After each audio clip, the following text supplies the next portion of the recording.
August 15, 1947న భారతదేశానికి స్వాతంత్రం రావడం గొప్ప విషయమే. కానీ పాకిస్తాన్ విడిపోవడం బాధాకరం.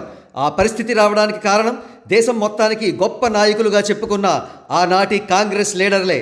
స్వాతంత్రానంతరం కూడా జవహర్లాల్ నెహ్రూ ప్రధానిగా ఉన్న కాలంలో చైనాతో 1962లో జరిగిన యుద్ధంలో దేశం కొంత భూభాగాన్ని కోల్పోవలసి వచ్చింది.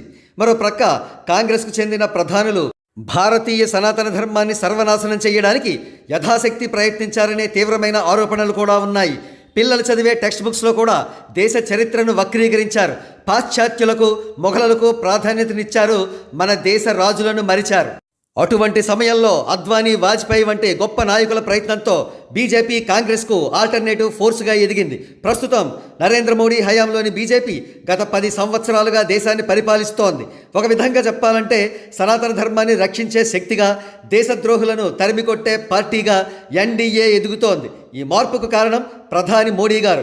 మరి మోడీ గారి అనంతరం ఎన్డీఏని నడిపించే నాయకుడు ఎవరు అనే ప్రశ్నకు సమాధానంగా మనకు కేంద్ర హోంమంత్రి అమిత్ షా గారు, యూపీ సీఎం యోగి గారు కనిపించవచ్చు.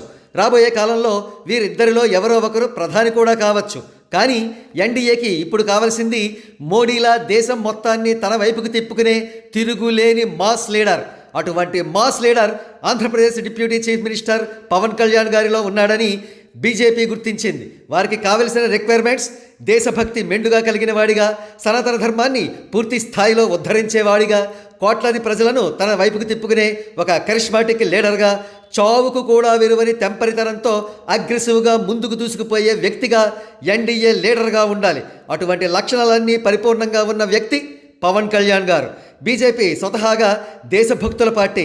ఆ పార్టీకి చెందిన సుప్రీం లీడర్స్ అందరూ దేశం యునైటెడ్గా ఉండాలని, ముక్క చెక్కలు కాకూడదని కోరుకుంటారు. అత్యధిక సంఖ్యాకులు ఆచరించే సనాతన ధర్మాన్ని ఉచ్చ స్థితిలో నిలబెట్టాలని కోరుకుంటారు.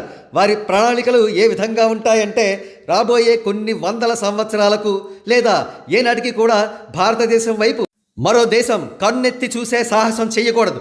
అందుకే బీజేపీ లీడింగ్ ఫోర్స్గా ఉన్న ఎన్డీఏ కూటమి భవిష్యత్తు ప్రధానమంత్రిని తయారు చేసుకుంటోంది. ఆయనే పవన్ కళ్యాణ్ గారు. అంటే ఇప్పటికిప్పుడు పవన్ కళ్యాణ్ గారు ఎన్డీఏ తరఫున పీఎం క్యాండిడేట్ అయిపోరు. అందుకు మరొక 5 సంవత్సరాలు పట్టవచ్చు, 10 సంవత్సరాలు పట్టవచ్చు, లేదా 15 సంవత్సరాలు పట్టవచ్చు. కానీ ఆయన భవిష్యత్తు ప్రధానమంత్రి కావడం మాత్రం పక్కా. అందుకే ప్రస్తుతం ఎన్డీఏ కూటమి పవన్ కళ్యాణ్ గారిని కేవలం ఏపీకే పరిమితమైన నాయకుడిగా అంగీకరించడం లేదు.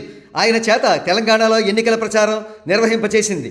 ప్రస్తుతం మహారాష్ట్రలో ఎన్నికల ప్రచారం నిర్వహిస్తున్నారు. మరో ప్రక్క ఇటీవలే తమిళనాడు డీఎంకే నేత స్టాలిన్పై పవన్ కళ్యాణ్ గారు తీవ్ర విమర్శలు చేశారు. ఇవన్నీ పరిశీలిస్తుంటే మనకు అర్థమయ్యే విషయం, పవన్ కళ్యాణ్ గారు దేశ నాయకుడిగా ఎదుగుతున్నారు. ఎందుకంటే భారతదేశాన్ని శత్రు దుర్భేద్యంగా చేసే ఒక ప్రధానమంత్రిగా అవతరించడం కోసం.